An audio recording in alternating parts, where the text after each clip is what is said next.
All right, I had to watch New Order. It is a 2020 movie from Mexico, and it is a thriller art film. Now, Adam has this movie in his top 5, which I respect because it didn't necessarily get great reviews. I don't know how he came across this movie, but it's an interesting one. It takes place, I think, in the near distant future, and basically there is a military coup happening.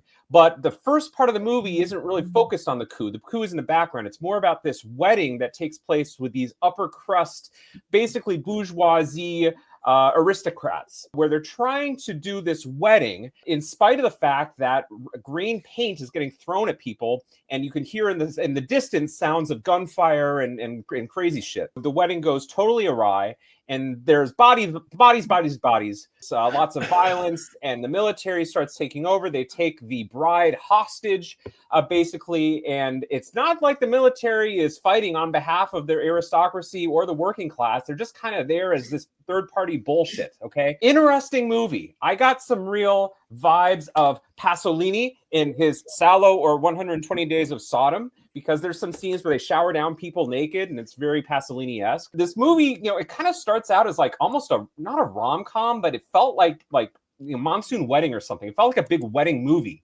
And then it just turns into this dystopian political craziness that I liked. I wish the movie had stayed more at the wedding. I don't understand why the military was going through the regime. In fact, I also got some like Civil War vibes from this movie, like the Alex Garland Civil War.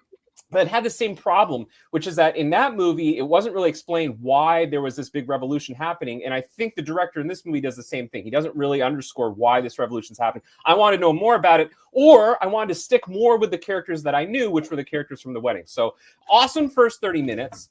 In the end, I'm going to give it thumbs up because I'm sticking to my boy Adam here. Cool movie that I never would have come across had he not recommended it. And I give him mad props for putting it on his 2020 list. I don't think it's a great movie, but I have a lot of respect for it. I have a lot of respect for how like ridiculously violent and grotesque it is. It's pretty cool. You don't see that a lot in mainstream movies. So cool movie. Check it out. New Order. I had to look up the title several times or else I was going to forget it. He could have come up with a slightly more memorable title.